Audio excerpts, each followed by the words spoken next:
because I was standing in front of the camera without a monitor looking back so I could see what the camera can see, I didn't notice it had actually stopped recording. It turns out the SD card is full. It's quite a big card, so I'm surprised that's full, but never mind, I'll look at that tomorrow. I'm sure I was holding this and trying to open this to see what it was. Let's have a look what it is. Here we go, and it's for flaring the brake pipes. Obviously, we've got the basic pipe itself, which I can easily cut to size. But where the pipes join the connectors and nipples, it has to be flared. And this tool will be able to help me to flare that, make perfect connections. I've ordered a huge amount of nipples and connectors. There's a big bag full, but they haven't arrived yet. So let's pop that down out of harm's way. What else? Oh yes, we've got quite a mess of components here. These are it's a complete front suspension rebuild kit. This is they're sort of D rubbers, they're called. It goes underneath the radiator and it holds the anti-roll bar. And the anti-roll bar goes straight through. And then on the ends of the anti-roll bars, we have like a vertical, they're called tie rod ends. And these rubbers always disintegrate. So we've got new tie rod end bushers.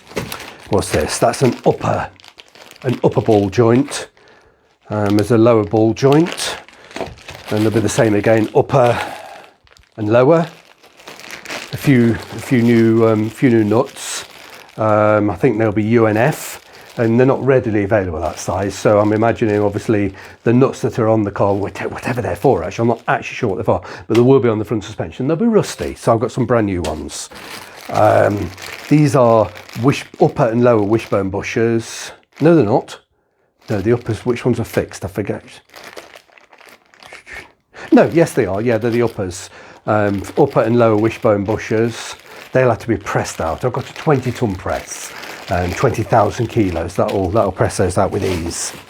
And then we've also got upper and lower wishbone bushers. These split, and hopefully won't be too difficult, but I'm imagining the originals will be very, very perished.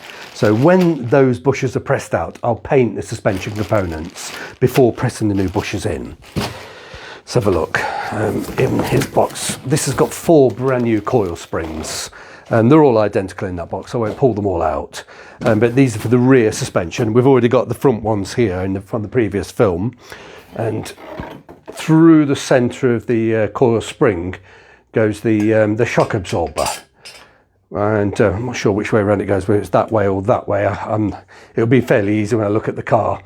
Because the shock absorber's it's got this flange at the top. I can't remember which way around it goes. And I've had to buy...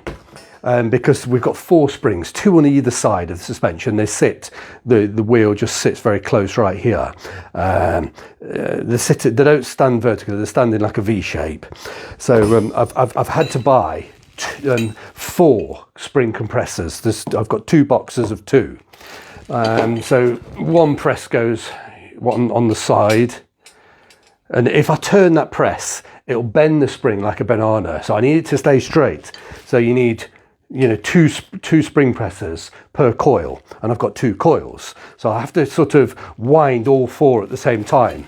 I'll just do a little bit on one nut, a little bit on another, a bit on that one, bit on that, and just work through. So we'll compress the whole lot together. And is there anything else? I think that's about it. I'm sure that's about it. Do forgive the chaos in this room. And as I say to you, my wife and daughter don't live in this house. They don't have to tolerate this nonsense, and I don't normally bring. You notice the total absence, other than the curtains, absence of furniture.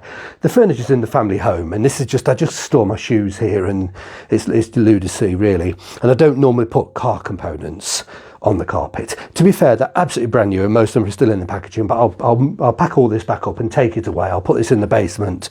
I don't really want car components in the house here, and so there's no excuse. I'm just doing it purely for the filming. I don't keep car components on the carpets, but like I said to you, do forgive the chaos of this room. It's a bit bizarre with all these shoes and whatever. I know that. I don't make any excuses.